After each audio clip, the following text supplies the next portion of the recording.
Dobar dan, dobrodošli u podcast Zvuk inkluzije. Danas je za nama Dimitrije Kovačević, dečak koji ima inspirativnu priču koju jedva čekam da čujete. Zdravo, Dimitrije. Zdravo, Bojana. Dobrodošao u naš podcast Zvuk inkluzije. Voljela bih da nam ispričaš svoju priču. Ajmo do početak da nam kažeš od kada ne čuješ. Ne čujem od malena, tako da... Ok, a kaži mi, od kada koristiš koklearni implant? Koklearni implant sam ugradio kad sam imao 1.5 godina i ugradio sam ga u Japanu, u bolnici u Kyoto. Kako se zove to mjesto u Japanu? Kyoto. Aha. Kyoto, ali za bolnicu sam ga sjetim jer sam bio baš mali, pa... Ok. Da. A kaži mi, koliko redovno ideš tamo? Jel tamo ideš na kontrole, na mapiranje ili radiš u Srbiji? Ja bih trebao da idem u Japan na svakih 6 mjeseci do 1 godina, mislim. Na 3 do 6 mjeseci bi trebao da idem, ali zbog financija i toga idemo na svake godinu, 2 dana. Idemo u Japan. Pa onda oni meni tamo daju 3 programa. Aha. Na koja menjam. Čekaj, 3 programa ti stave u koklearni implant? Da. Aha, okay. I svaki program je jači od prethodnog. Tako jasno. Da na svakih 6 mjeseci menjam. Program? Da. I koliko ti je problem da će naviknuti na novi program? Treba mi samo par dana mi treba, ali velika je razlika u zvuku i tako sve, kako se čuje, tako da... Znaš li ti mapiranje radiš isključivo u Japanu? Da. A ovdje ne? Ali kada ne mogu da idem u Japan, dobro. Primjera radi, kad je bila korona. I srećom, hvala Bogu, ja sam otišao pre korone u Japan i oni su meni tamo dali, meni su radili mapiranje i tako. I kad je počela korona i onda smo radili u dečjoj kući. Tu smo radili. Aha, i tu si to Oni su meni tu ovako, samo da vide kako čujem, pa oni nešto malo tu da probaju. I okej, stvarno su dobro uradili. Ali ti će najviše oslanjaš na Japan i tamo voliš najviše da odeš na mapiranje. Oni kada meni urade, meni to više prija kada oni urade. Jer oni kada urade to jednom, to nema, to ne može svako da uradi. Jer oni imaju mnogo više iskustva, ne kažem da mi nemamo iskustva. Naravno. Ali oni rade to svuda po svetu. Znači dolaze, mislim, Japan, oni su samo za sebe, ali kako da kažem, koliko ja znam, ja sam jedino dete iz Srbije koje je otišlo u Japan i koje se operisalo. Jedini u svijetu koji je otišao tamo da se operiše u Japanu. Koliko ja znam. Da. Tako i oni su meni tako. Pa ja isto nisam čula da je neko otišao u Japan. Čula sam tipa Austrija, Nemačka, ali za Japan ne. Sad, da malo vratim film, kada su moji roditelji zvali bolnice gdje da se operišem i tako dalje. Ja sam prvo trebao da se operišem u Nemačkoj, u Hanoveru, ja mislim. I oni su tada rekli da trebamo da se operišem za... što ranije to bolje čuješ i sve to. Ja. Ali ajde kao, pošto je sad to, oni su naišli su na neki sajt, matičnim ćelijama. Su naišli tamo vamo i oni su htjeli još da nađu tamo vamo i našli su Japan. Jer su oni tada to radili i to je već bila, to je bila budućnost. Mislim, mnogi nisu znali da se to radi, ali mi smo, hvala Bogu, nekako saznali, tako da... Dobro, a kaži mi, pošto je normalno da posle ugradnje koklearnog implanta idemo na rehabilitaciju. Da. Gde si ti išao na rehabilitaciju? Kako je uopšte tekao taj proces kod tebe? Pošto si ti ipak u Japanu radio, to je ipak druga zemlja i drugi jezik i sve. Tako da, kako je to išlo kod tebe? Ja sam bio baš mali, tako da se Pa dobro, ono to zna. Ali ovo što znam, što Da. su meni pričali, ja sam išao u dečju kuć na rehabilitaciju. Sad ovako, da objasnimo ostalim koji tek moraju da se suoče sa time, sa svojim decom i tako dalje. U dečjoj kući, kad sam ja išao tamo, oni su prvo radili sa mnom, bilo to pola sata, 45 minuta, koliko sam ja imao, koliko sam ja bio... Koncentraciju. Da. Aha. Da sam bio umoran, tamo vamo ne bi ništa bilo. Ja. I onda kad tu rade tih pola sata, 45 minuta, koliko bude? A čekaj, a si išao svaki dan ili... Svaki dan sam išao tamo, svaki dan sam išao i kada ja završim to, tu ima ima tu neka igraonica u dečjoj kući. I ta sad nije to ono bilo kakva igraonica. Ti odeš tamo, ti se izigraš ovo, tu ima i sad te devojke koje tu rade. Dobro. I one isto rade sa tom kao i psiholozi tamo u dečjoj kući. Sa mnom je radila Vera Krunić. Ona je stvarno dobra. I treba bi da pozdravim Maricu, Lakija, Sandru, one devojke koje radi u dečjoj kući i sve vas pozdravim. Hvala vam. Znači, bez njih, ja mislim da ne bi ja mogu ovako da pričam.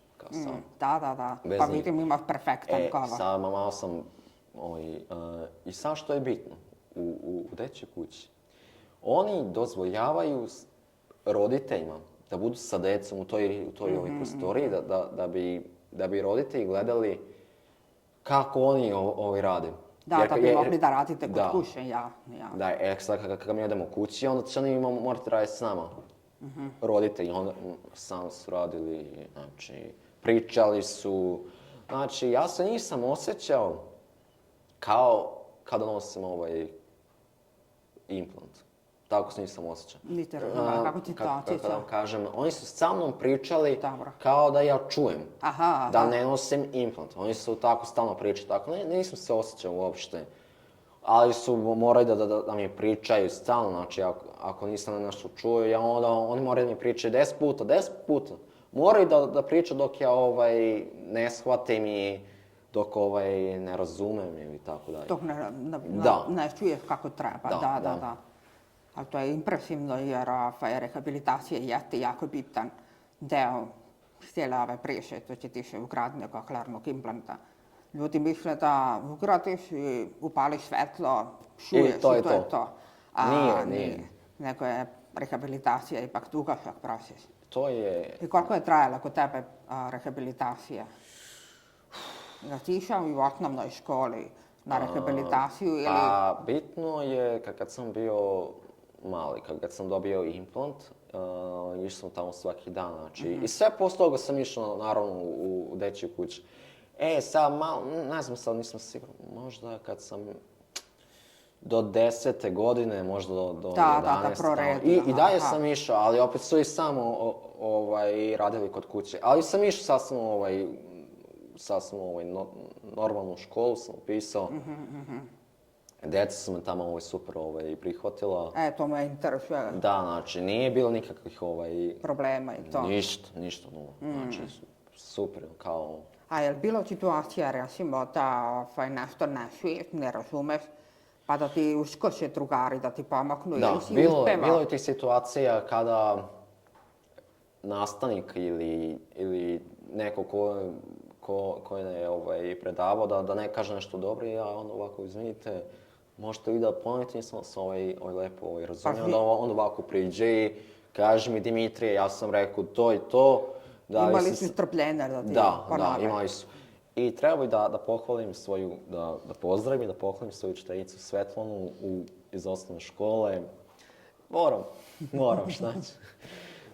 I ona je stvarno isto pomogla oko dosta toga. U tvom razvoju. Da, ona je rekla ostalim nastavnicima u školi da ja ne čujem i tako dalje. Pa onda njima morao da priča kako treba da pričaju sa mnom. Da obrate pažnju na tebe. Da, jer nije sve jedno, ipak razumeš. Treba malo tu... Edukacije. To definitivno treba edukacije. nastavničkom osoblju kao i medicinskom osoblju koji ne znaju ništa o koklearnom implantu. Tako da si tu u pravu skroz.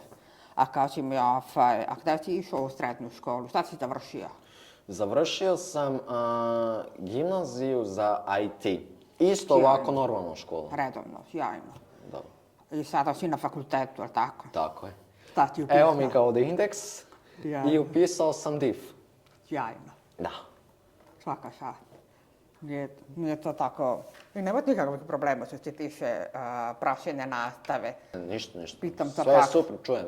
Da li- Opet, jako nešto nisam razumeo, samo opet ovo pitam. Da. Pa Naravno, moram. kako to je sve ipak novo okruženje.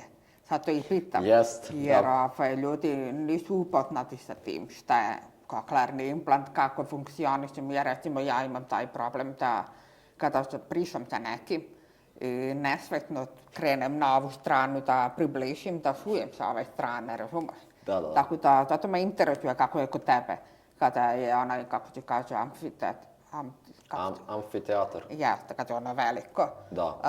daleko. Kako, jel ti imaš naviku da setneš napred, da budeš što bliži nastavniku ili ne? Znači, ja mogu da sedem bilo gde u tom amfiteatru. sve možeš Mogu i skroz pozad da sedem. Isto bi sve čuo.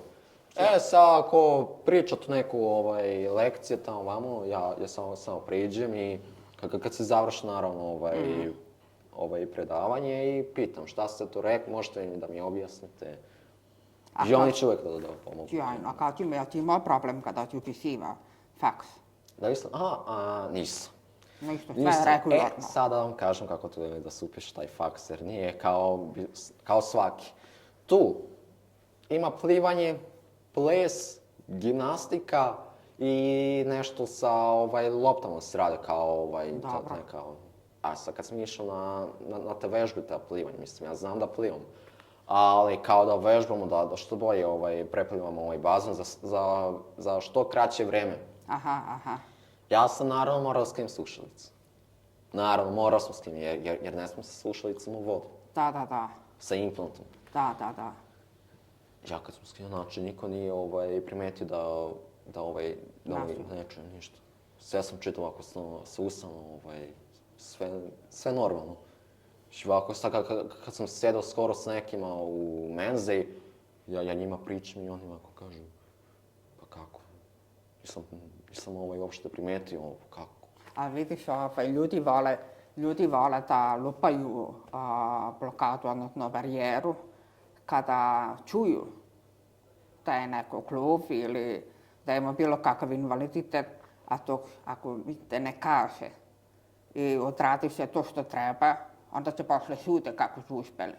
Jer nisu edukovani, na primjer, da si ti njima rekao da ne čuješ, oni bi ti rekli sigurno ti ne možeš da plivaš. Ne, ja sam imao Rekao si im da ne čuješ, kada si plivao. Kad smo polagali plivanje. Prvo trebaš da položiš plivanje, ako položiš plivanje onda ide ples i onda ovo ostalo što sam naveo. Dobro.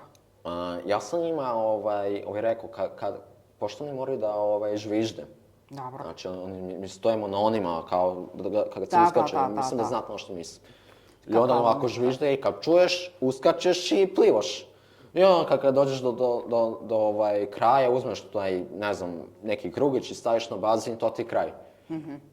Sad, ja sam njima rekao da ja ne čujem ovo, oni su me pitali, pa kako ćeš da plivaš bazen, kako ćeš da čuješ žviždanje? Pa to me interesuje. Ja rekao ništa, samo dignite ruku i spustite i ja ću gledam i tako. I oni su dizali, spuštali ruku, znači svi koji su plivali, baš zbog mene da bi... Pa da, ali vidiš, to je taj mali korak koji je trebao da se uradi da bi mogli da učestvujemo u tome što svi rade. Razumiješ? Da. A ljudi misle da treba nešto specijalno da se uradi. Nema ništa, to je malo, znači samo okreneš glavu, gledaš, kad spusti, kreneš, plivaš i to je to. Ništa nije toliko komplikovano. Mnogi misle da jeste, ali zapravo nije. Da. A kaži mi, da li se družiš sa klubom dece, odnosno vršnjacima? Imam jednog druga, sa kojim se družim. Ali ovako, inače, nisam imao uopšte vremena da se družim. Jer imao sam trke, imao sam da putujem za Japan i to. Nisam stvarno imao vremena, ali kad bi imao prilike to, slobodno, ja bi se družio naravno ako im treba pomoć, ja bi im pomogao, dao bi im neki savjet. A dobro, okej, to će pomoć. Ja pitam ovako, da li ti je nedostajalo da imaš neko ko je, da kažem, klub, a da izlazite zajedno, da se družite, ma razumete ono na svakodnevnom nivou ili ti je bilo svejedno totalno? Zato što tebe je ipak, da kažem, društvo u školi, osnovno i srednjo, prihvatilo kako te je prihvatilo. Da, jesu. I onda nisi imao ni potrebu, pretpostavljam, da nisi, društveni si. Da, jesu. Imaš neko društvo veliko, tako? Pa imamo. Pa to si svi sujuši. Da, to su svi Znači, nisi imao prilike da upoznaš nekoga ovako ko je klub? Nisam. Pa da, zato što se Nisam, kreće. ali bi volio. Voleo bi? Volio bi. Naravno što da ne. Pa, neki ljudi ne žele zato što misle da ako se povežu sa klubima, da ih povuku taj njihov svet. Jer kada klubi, kako kažem, kada će upadne u to društvo gdje su klubi, klubi važe za zatvoren krug. Tako nisi znao. Da, oni važe za zatvoren krug. Koriste znakovni jezik i ne žele da pušte nikoga u svoje društvo ako ne zna znakovni jezik. Mene su pitali, pitali su moji roditelji da li hoće ja da naučim ovaj znakovni jezik, ali moji su rekli ne. Ne, okej, pa dobro, imali su fokus na to da nauči, da slušaš i da komaš. Da slušam, da pričam. Kao što ovako, da. pričam. Bez njih, bez ovog tima iz ove dečje kuće, bez mojih roditelja, Japanaca, svi oni koji su pomogli, ne bi ovako pričao. Pa verujem. Nema teorije da bi bez njih moglo. A kao ti me tog drugara, to si spomenuo, Atanasije? Dobro. Kako si te povezao sa njim? Pa ja sam vidio sam da nosi implant u prodavnici, sam vidio da nosi, on sam prišao, rekao zdravo. A gde je, u prodavnici? U prodavnici smo, pa bio sam na nekom odmoru i ovako otišao da pomogu nešto. Znači, totalno... Da, totalno slučajno. Čiko prišao, zdravo, ja se zovem tako i tako, ti kako se zoveš, ono. I onda je on meni rekao da on isto ne čuje i tako to. I onda smo malo... razmenili kontakte. Da, telefone, pa preko društvenih mreža i tako dalje.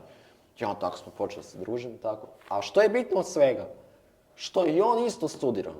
Jel? On studira FTN u Novom Sadu. Sjajno. Znači... Mogli bi njega da pošaljemo ovdje da malo i on priča. Može. Zato što,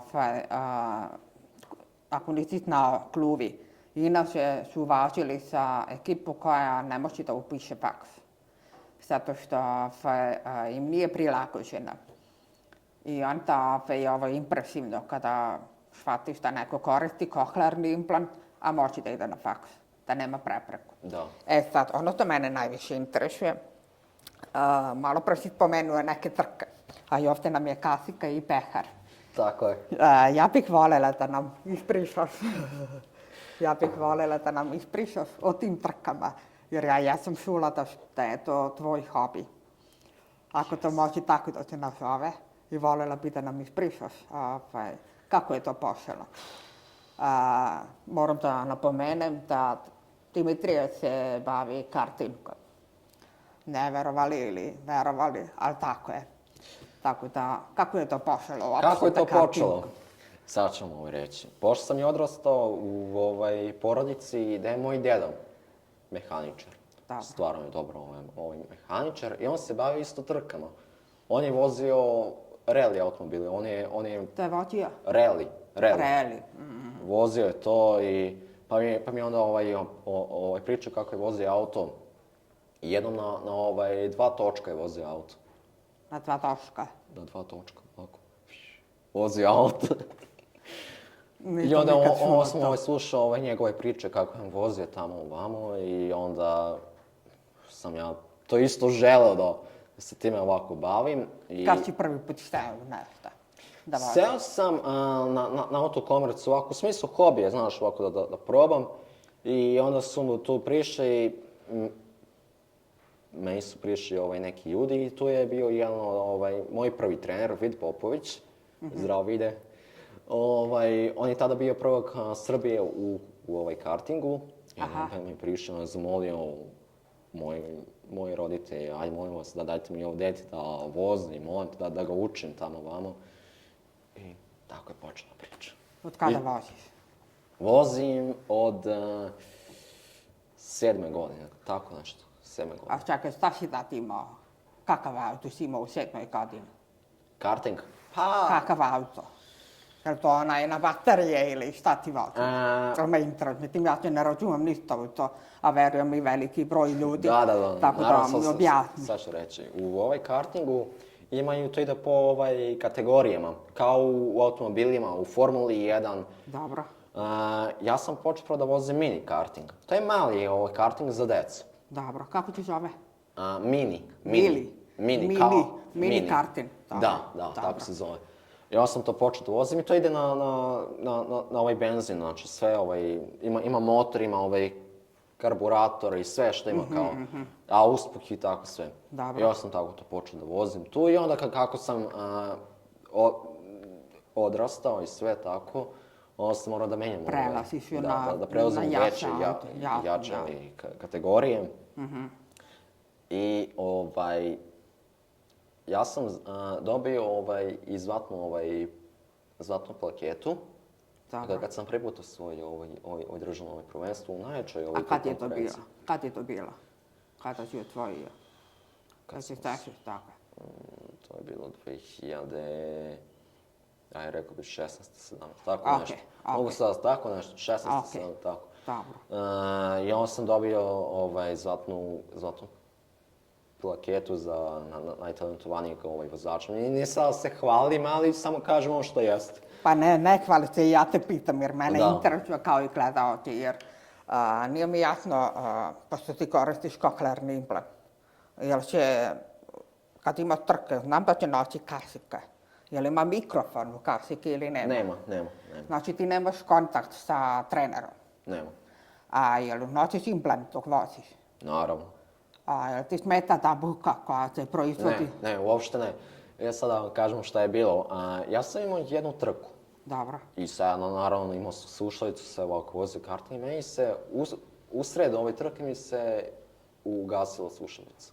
Implant mi se ugasio usred trke. Što? Pa bila prazna baterija i to. Okej. I onda, šta sad? I ja sam morao da nastavim da vozim, jer nisam htio da odustajem i ovako kao, ispraznila mi se ovaj baterija, nego sam nastavio. Pa je to malo bez Znaš što je bitno? U svemu tome. Ja sam osjetio karting, mnogo bolje sam osjetio. Kroz vibracije, verovatno. Da, volan, gume, motor, auspuh, sve živo sam osjetio u kartingu, sve kako skreće, Znači, to je, ne mogu da objasnim ovako sad. Pa čekaj, jel ti počeo da voziš bez ili sa implantom? Sa. Jako ti je otišao Od uvek sa implantom sam vozio, znači to me momenta i zvuk. A te ne žulja kada... Ne, meni u stvari prija taj zvuk. Kako? Meni prija taj zvuk. Prija? Prija. Bojana? I radi ti adrenalin, pretpostavljam. Da. Bojana, kad bude bilo malo lepše vreme, pa da vas odvedem na neku stazu pa da vam pokažem kako to ide, da budem vaš instruktor. I ja hoću i to da snimim, jer hoću da pokažem gledaocima da koklearni implant pruža i tu mogućnost da može da se vozi. A znam i da voziš odnosno da si krenuo na obuku za avion. Da, jes. A kako to kada imaš ipak oštećenje sluha? Kako si to uspeo? Jel ima tamo neka pravila da mora da... Ja sam krenuo da vozim avion pošto je moj otac se bavio tim sportima, avionom, paraglajderom i ne znam šta još. Ja sam htio isto da probam, da se oprobam u tome, ne samo u kartingu, nego i u avionu. Avion je mnogo bezbedniji nego karting. Naravno. Jer kad si u kartingu, ti si u branik uz branik, to su sve santimetri, ovo, kako skrećeš u krivinu, pa moraš da paziš neko iza tebe. Znači, karting je mnogo opasni sport. Avion, poleteš i sam si u vazduhu. Nema nikoga da te juri, ništa. Nema, samo letiš. Da. Da, ali no kako ono, mislim, bar ja, ono što ja znam, tako da treba da se polašiti avion, mislim, treba se izuzetno kako se kaže, perfektno zdravlje. Vid, sluh, ne znam, nija šta, ravnoteža. I zato me iznenadilo to kada si mi rekao da ideš na obuku sa avionom. Jer, mislim, ovo je impresivno, bar meni, vrlo. Hvala. Zato me interesuje sve oko toga, šta i kako. Samo, pošto je ovo dugo traje, pa ću skratiti koliko može. Pričam o ovoj kameri i drugim ljudima da bi su bilo ono, kako se to zove, kada se osjeti, da pričam prema vama. Direktno, da, razumem. Ja sam skoro bio na pregledu za avion. Kako? Bio sam na pregledu za avion, da ja mogu da letim, da ne. I tu je bilo kako vidim, dobro, kako čujem, da li imam ravnotežu. Jer mnogi ljudi, verujem, nemaju ravnotežu. A ja imam. I čak i ovaj moj doktor u Japanu se začudio kako imaš ravnotežu. Svi se čude. I kad sam bio na tom pregledu, kako imaš ravnotežu? Pa su morali da me snimaju kako, ajde uradi ovo Dimitrij, ajde ovo sagnije se tamo vamo. I ništa su bili jako oduševljeni mojim zvukom, sluhom. Kako čujem i to i kažu... Pa ja sam iznenađena jer ti, koliko ja znam, i pričaš telefonom, ja recimo ne mogu da pričam telefonom. Dobro, kod mene je i psihička blokada, jer ja imam taj problem. Ranije kao tete sam imala odbojnost prema telefoniranju. I to je meni odbojnost. Što? Pa zato što nikad nisam mogla da pogodim ko je na telefonu. I onda me bude sramota što ja promašim, što ne pogodim ko je na telefonu. I od tada ja imam tu neku blokadu. Ja sam samo treba da kažete. Čekaj, ko si ti? Reci. Imamo znati. Pa ja bih voljela da imam takvo samopouštanje kao što ti ima. Ko zna, možda ću u nekom trenutku... Imaš ti samo polako. Prevratiti, pa nadam se, jer jeste poenta da, mislim, ti si sam meni sad događa ovim, to ću dana i pekar i kasiku i ispričao, da nemaš nikakvu prepreku sa kohlearnim implantom. Jer voziš avion, ne treba dalje da idemo od toga, ali realno. Dakle, mislim, meni je ovo vrlo inspirativno, a mogu pretpostaviti kako će tek da bude roditeljima i maloj deci koja će da odgledaju ovaj podcast, nadam se, da vide šta sve ima, šta je sve moguće sa kohlearnim implantom. Sve je moguće. Pa vidim. Sve, znači, da nije moguće, ja ovo sad ne bi radio. Ne bi imao pehar, kacigu, karting, ne bi vozio avion, ne bi ništa. Da nije moguće, ali zapravo jeste moguće, tako da verujte mi. Mislim da trebamo svi da verujemo u sebe, da sve možemo. Nisam rekao, ja iskijam. Iskijam? Isto kacika i teren? Da. A po svemu ovome što si mi ispričao, vidim da si vrlo navušen na adrenalin. Jesam. Pa to nekako mene privlači. Da. Pa volim te brze sportove gdje je tu brzina, gdje se tu stalno nešto dešava i tako. Znači ti redovno ideš na skijanje naprijed? Da, ja skijam od 4. godine, tako nešto, skijam. I skijao sam... Isto nosiš implant kad skijaš? Da, naravno. Sve ovako, imam onu kacigu, sve i skijam, i skijao sam u Austriji. sam skijao tamo na tim stazama, znači staze su, kidaju. Idem, samo da znate, idem i na crne staze idem, gdje je led. Sjajno. Ajde da se mi vratimo na karting. Recite. Interesuje me, gdje si sve vozio karting? U Srbiji sam svuda vozio. Znači, Svuda u Srbiji, Ada Huja, Autokomerec, Kula, Jagodina, bila je i Tara, i ne znam da je svuda, ama baš svuda. a kad ti me napalju u inostranstvu, jesi nekde bio? Jes, vozio sam u Mađarskoj, u Kečkemetu sam vozio. Aha. Išao sam tamo par puta. Prvi put sam išao tamo jer čisto da vidim kako je i mogu reći da sam završio na dobroj poziciji. Za prvi put ipak nije loš, ipak Naravno. prvi put si sa A onim... čekaj, kad ti mi pošto mi vidim pekar, šta si osvojio? Gdje si osvojio? Osvojio sam dva državna prvenstva. Zlatnu ovaj paket opet pominjem, naravno, to i ne znam, imamo preko 50 pehara. 50 pekara ima. Preko 50 pehara.